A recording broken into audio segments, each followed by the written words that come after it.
So hi everyone, my dear bankers, and welcome back once again to the channel. So as you know, NBFC is one of the most important topic of IE and IEFS subject of the JAB examination for the month of November 2025.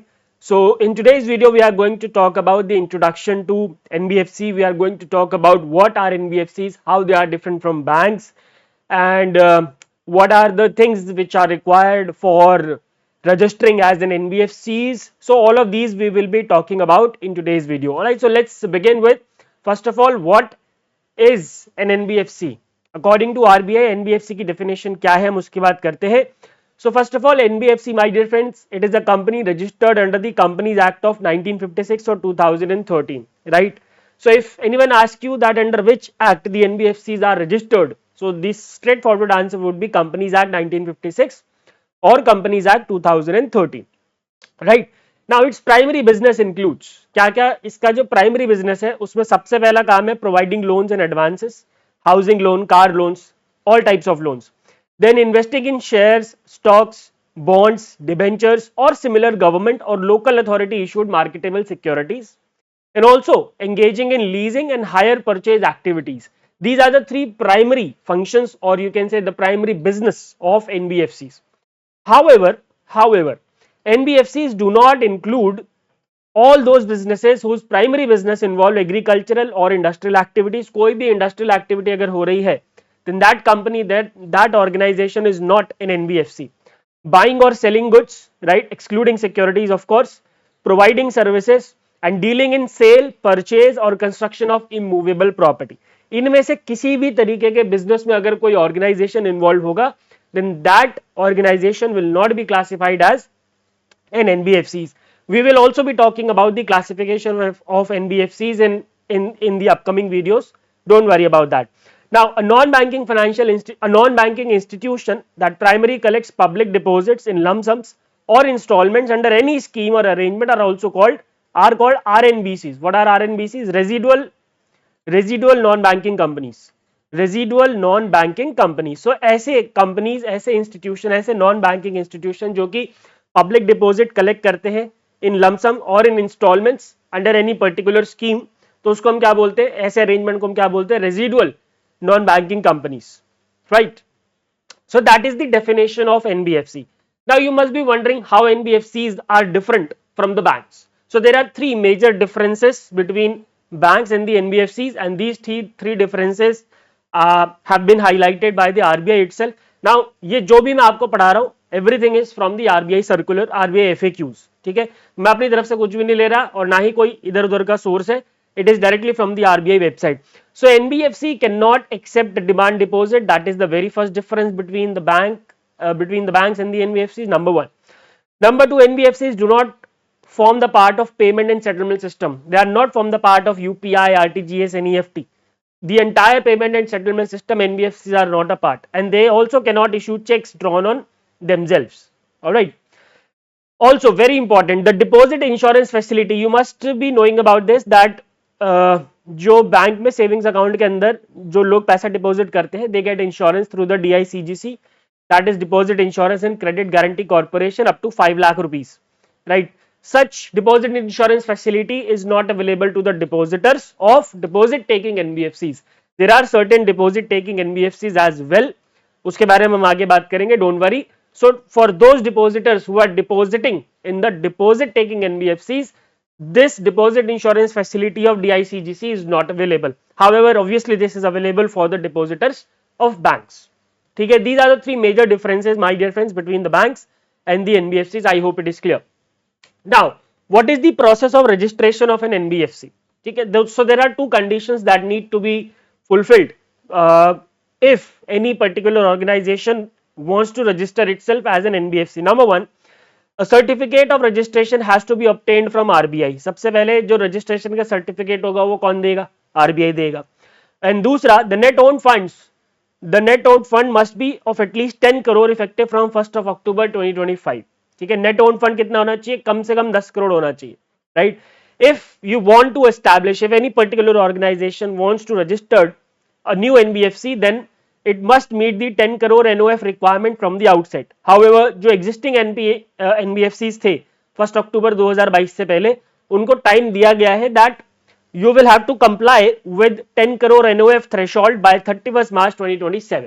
ठीक है, ये जो 10 crore NOF यानी कि net own funds की condition थी, ये कब से लगी थी? 1 अक्टूबर 2022 से।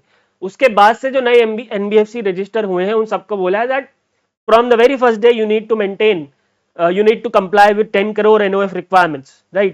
However, for the existing NBFCs, the RBI has made certain relaxations and they have been made, they have been asked to comply with the 10 crore NOF requirements by 31st March 2027. Okay, I hope it is clear. Now there are certain exemptions from RBI registrations as well. Now remember, there are certain NBFCs which do not have to obtain the registration from RBI because they are already registered under any other organization. For example, alternative investment funds, merchant banking companies and stock brokers which are already registered with SEBI, so there is no need of dual registration. Insurance companies which are obviously registered with IRDAI, Nidhi companies which are Nidhi companies are exempted from this registration as per section 628A of the Companies Act. Chit funds which are regulated through the Chit Funds Act of 1982, and stock exchanges and mutual benefit companies. So these type of NBFCs are not required to get a registration certificate from RBI because they are already governed through a particular act, or may be registered through any other organization like SEBI or IRDAI. Okay, I hope it is clear. Now the next question is, can NBFCs accept the public deposit? So the answer is not all NBFCs. Not all NBFCs are permitted to accept public deposits, which means there are certain NBFCs which can accept the public deposits. So which are these? So only NBFCs which hold a valid certificate of registration for deposit acceptance from RBI. First of all, the NBFCs who want to accept the public deposit, first of all they need to have a certificate of registration for deposit acceptance.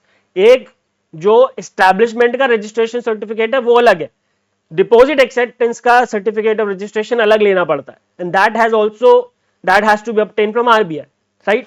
And the NBFC must possess a minimum investment grade credit rating of BBB from a SEBI registered credit rating agency, right? And there is a condition also.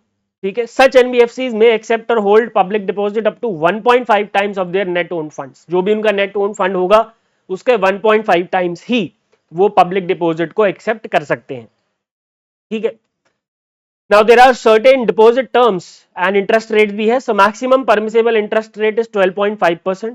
Interest में be paid और compounded at intervals no shorter than monthly rest. Permitted deposit tenure, deposit का tenure कितना है? Minimum 12 month and maximum 60 month. यानी कि if you are depositing your money at a deposit taking NBFC, you cannot deposit it for more than 60 months, right? And minimum 12 months के लिए तो आपको करना ही पड़ेगा.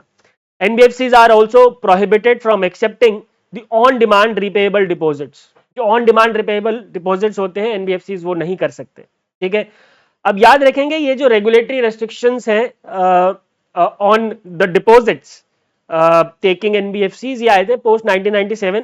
तो आरबीआई ने 1997 में एक पब्लिक पॉलिसी स्टैंस अडॉप्ट किया था which restricted the issuance of certificate of registration for deposit acceptance to new NBFCs. Why?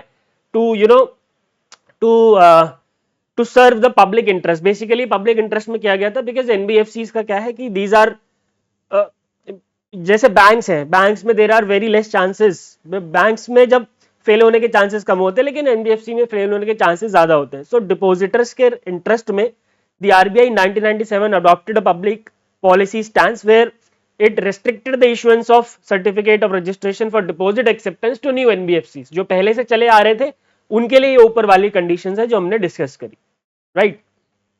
And last but not the least, NBFCs can also accept deposit from NRIs, obviously subjected to the foreign exchange management regulations of 2016, and cooperative credit societies cannot accept deposits from general public.